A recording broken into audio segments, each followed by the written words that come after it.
This is a social science passage from the SAT. We're going to use it to explore strategies for the SAT reading test. Students are often unsure of how to best approach SAT reading passages. The test directions tell me I should read the passage first and then answer the questions, but is that really the best approach? Should I read the questions first, or maybe should I skim the passage, or use some other strategy? I want to get as many questions right as I can, and I'm already running out of time. The truth is that no one strategy works best for everyone. The most successful test takers often practice with a variety of reading strategies, and then choose bits of each one as they settle into a personal style they feel comfortable with. The style you choose will need to balance comprehension with speed, and should allow you to complete all 5 passages in the time you have. Most students are given 65 minutes to complete the 5 passages on the SAT reading test.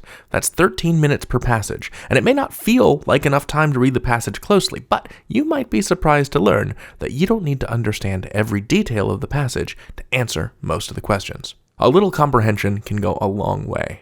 To illustrate this, I'm going to approach this social science passage with a popular reading strategy called SQ3R, which stands for Survey, Question, Read, Recite, Review. Those are the 3 R's.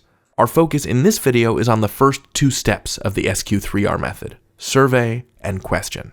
In the survey step, I'll skim quickly through the passage and questions, reading not for detail, but for the overall shape and focus of the author's argument.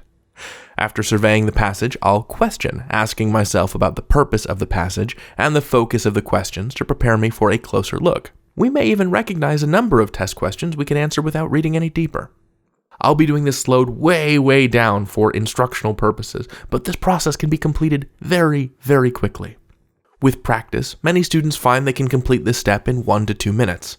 That leaves them with 11 or 12 minutes to explore the parts of the passage that the questions focus on. That way, they can feel confident that they'll have the time and understanding needed to succeed.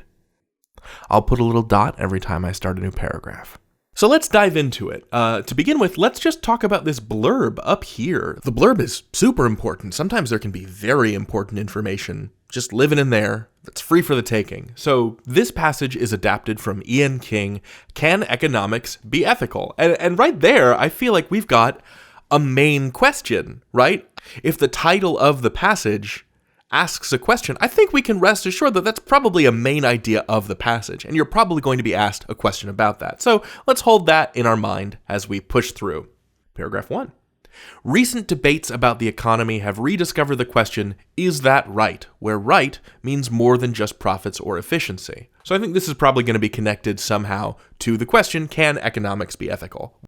We don't have to really consider that right now, just hold it in the back of your mind. Let's press on. Paragraph 2. Some argue that because the free markets allow for personal choice, they are already ethical. So this is setting up that there's going to be a debate in this passage. It looks like we have others have other ideas, and then it looks like there's a complication down here with but before we can label, but we're only really looking at the first sentence of each paragraph. So let's keep going. There are different views on where ethics should apply when someone makes an economic decision. Okay, this is going to set up some of those different views. And I see here we've got a name, Adam Smith. I'm going to underline that. We're looking for the names of people or the titles of books. Skimming this paragraph, I also see the wealth of nations over here. When the passage deploys names, it makes sense to pay attention to them, because there might be questions that are attached to those names, and maybe the philosophies associated with those names in this case. Here's the next paragraph, paragraph 4. Instead of judging consequences, Aristotle, there's another name, said ethics was about having the right character, displaying virtues like courage and honesty. Now, again, we haven't been reading the passage very closely, but because of the way this sentence begins, instead of judging consequences, Aristotle said, I get the impression that this is being put here to contrast some earlier idea in the previous paragraph. Something to think about. All right, let's move on to paragraph number 5. There is yet another approach. Instead of rooting ethics in the character or the consequences of actions, we can focus on the actions themselves. So it sounds like this is a third distinct idea. We've got the Smith thing in paragraph 3, we've got the Aristotle thing in paragraph 4, we've got this other approach in paragraph 5. I'm going to move on down here to paragraph 6. Many moral dilemmas arise when these 3 versions, pull in different directions, but clashes are not inevitable. And then I see something in here about fair trade coffee. And I'll underline that, see if that's important. Like they're introducing a new concept. Let's move on over here to paragraph 7. Whenever we feel queasy about quote-unquote perfect competitive markets, the problem is often rooted in a phony conception of people. It doesn't sound like this paragraph is going to introduce a new claim. It doesn't sound like it's one of the 3 claims, but it does sound like it's complicating something somehow. And I see here just letting my eyes flow over the paragraph that I see the name John Stuart Mill, who is, it seems, another philosopher. All right, and let's take a look at this final paragraph. These human quirks mean that we can never make purely rational decisions. So these human quirks, it seems like it's probably referring to the previous paragraph, but we don't have to dive into that right now. So whatever this complication is, it's being elaborated upon in this final paragraph. Let's look at the last line. Ethical economics would then emerge from one of the least likely places, economists themselves. Cool. I don't really know what that means quite yet, but that's okay. Now, I know that because this is a social sciences passage, there's also a graph. Remember, this isn't the step in which we're reading the passage. We're surveying the passage, and we're also going to survey the questions. But right now, let's survey the graph. We're basically going to survey the graph in the same way that we surveyed the passage, trying to figure out what it's about and what it's trying to say. So, okay, regular coffee profits compared to fair trade coffee profits in Tanzania. Now, if you'll remember, a couple paragraphs ago in the passage, they did mention fair trade coffee in we noticed it in passing. Okay, so let's take a look at the axes. So the x-axis, the horizontal axis, has the year, and the y-axis, the vertical, has amount. Amount of what? US cents per pound. Okay, so this is the amount of profit in US cents per pound for fair trade coffee, which according to the legend is the dotted line, and regular coffee, which is the unbroken line. So looking at this straight away, I can determine that fair trade coffee is consistently more profitable, or has been more profitable from a period beginning in 2000 and ending in 2008 than regular coffee. So we've looked at the graph. Let's take a quick spin through the questions, and then we'll do the question step, which is ask ourselves, what is this passage doing?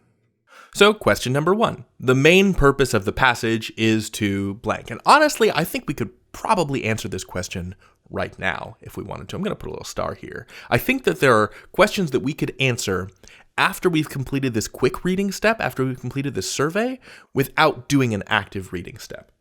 Question 2, in the passage, the author anticipates which of the following objections to criticizing the ethics of free markets.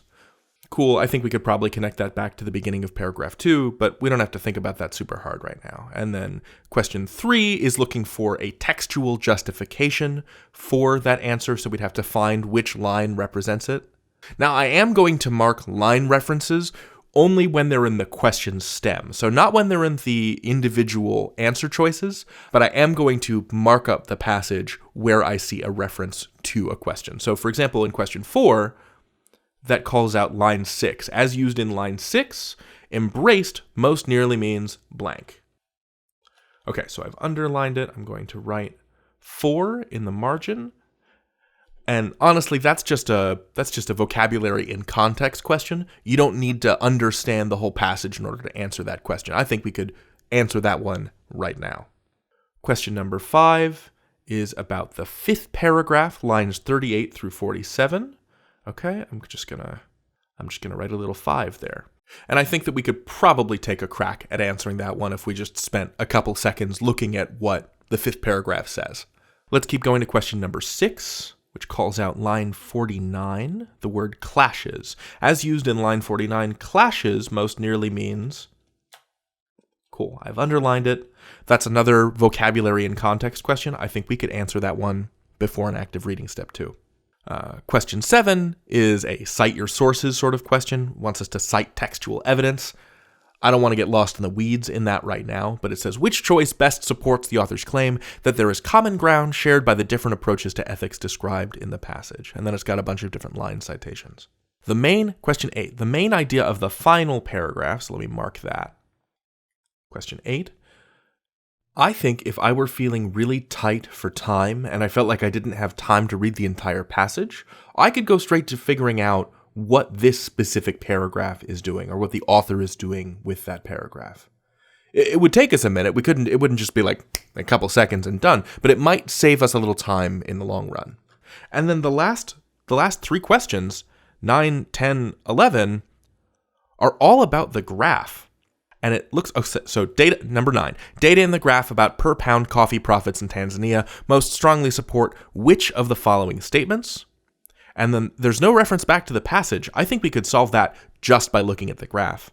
Question number 10, data in the graph indicate that the greatest difference between per pound profits from fair trade coffee and those from regular coffee occurred during which period? Let's take a look at the graph. I think we could probably... Honestly, I think we could solve that one right now. Like, that's just, where's the biggest profit difference between, the 2 varieties of coffee? I think we could solve that one straight away. I barely have to look at it. What is it, 2002 to 2004? Yeah, I mean, that's there. That's like one of the answers. But let's erase that. Save it for later. And finally, question 11, data in the graph provide the most direct support for which idea in the passage? And again, I think we could probably answer this question without doing a deep dive into the passage, so I'm going to star that one as well. If you're feeling pressed for time as you go through the passage, I would do these starred questions first, and then use the remainder of the time to go through the questions that require you to dig deeper into the text. So that's the S phase. We have now surveyed the passage, the graph, and the questions. And now I want you to ask yourself, Q, a question that can be helpful to get us into it. Here's a question. What do I think I'm going to learn in this passage? And I think the answer is right there. I think I'm going to learn an answer to the question, can economics be ethical? And then it's trying to run down different claims to how it can be ethical. And I know we have at least 3 ideas that are in tension with each other. And that's, again, just from a quick skim of the passage. There's a lot you can pick up with a quick skim like that. All right, now if you want to keep watching, the next thing I'm going to do is the 3 R steps, the read, recite, review. And that's going to be a much more active reading phase as I go through the passage and break it down component by component. If you want to skip that, I'll meet you over at the question by question breakdown